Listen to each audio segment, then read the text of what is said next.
उसके 7 बेटे और 1 बेटी थी। और उसने साहूकारनी ने और कार्तिक मास की कृष्ण पक्ष की चतुर्थी आई हुई थी। साहूकारनी ने अपनी बेटी और बहुओं को व्रत रखने के लिए कहा और साहूकारनी की बेटी का नाम करवा था। और शाम को जब करवा के भाई घर आए तो बोले, बहन तुम खाना खा लो। और उसके बाद करवा ने कहा कि आज मेरा करवा चौथ का व्रत है, मैं खाना नहीं खा सकती, मैं चांद को अर्घ देकर ही खाना खाऊंगी। उसके बाद उसके भाइयों ने ऐसा देखकर उसके भाई उससे बहुत प्यार करते थे और उसके भाई उससे ऐसे भूखे प्यासे नहीं देख पाए और उन्होंने पास में पीपल के पेड़ के सामने एक दीपक जला के उसके सामने छन्नी रख दी। ऐसा लग रहा था जैसे चांद निकल आया है। उसके बाद करवा उसके भाई भागे भागे नीचे गए और बोले, बहन वो देखो चांद निकल आया है, तुम चांद को अर्घ देकर खाना खा सकती हो।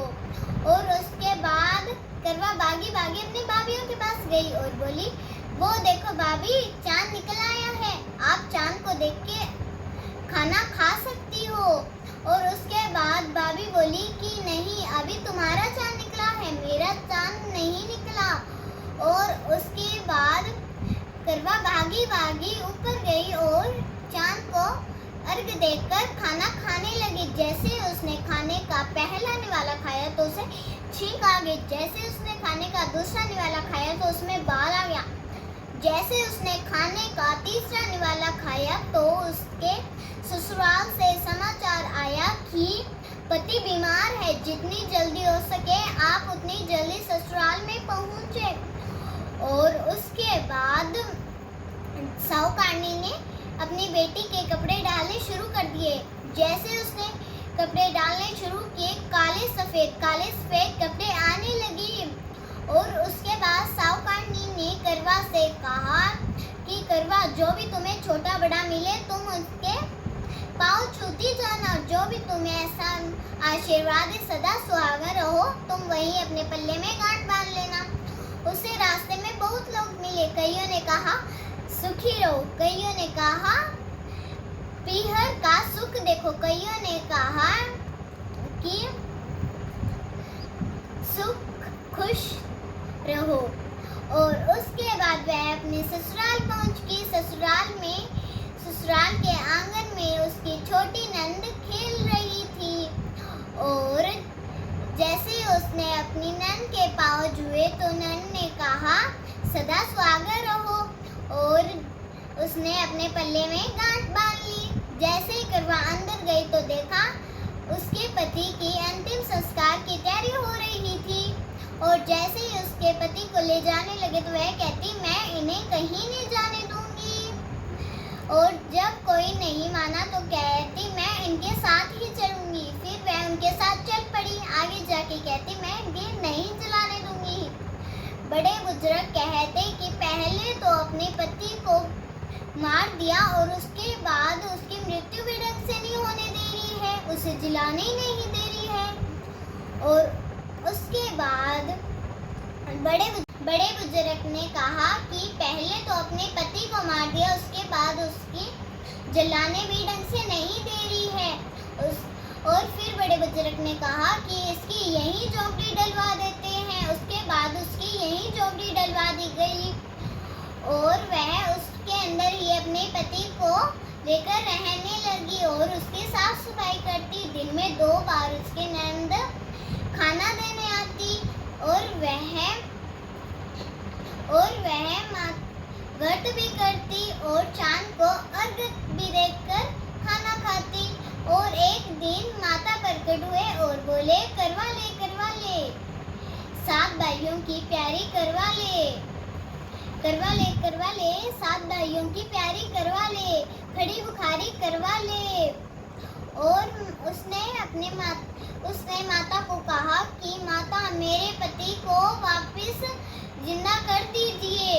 और उसके बाद माता बोले कि कार्तिक पक्ष की बड़ी माता आएंगी और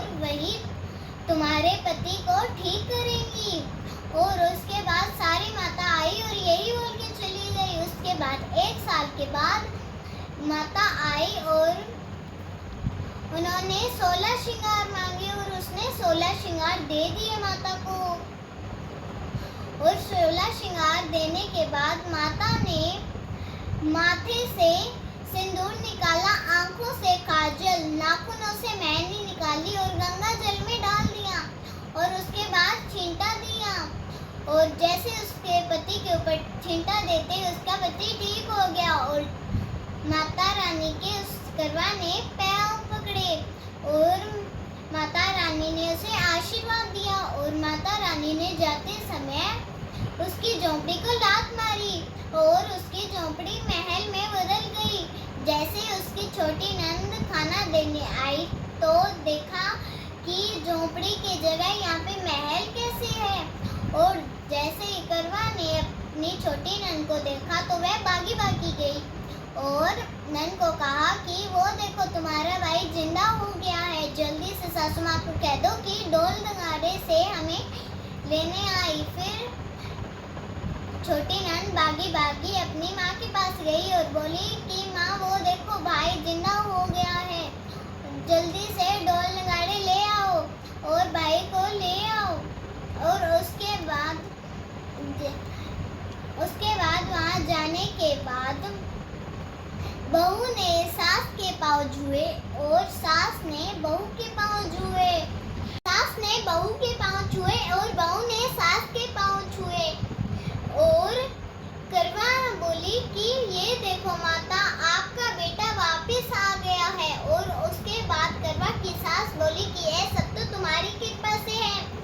और उसके बाद करवा बोली कि यह सब मेरी कृपा से नहीं बल्कि चौथ माता की कृपा से है। हे चौथ माता, जैसे आपने इस लड़की के साथ पहले की वैसे किसी के साथ भी मत करना और जैसे इस लड़की को बाद में अमर सुहाग दिया वैसे मेरी माता और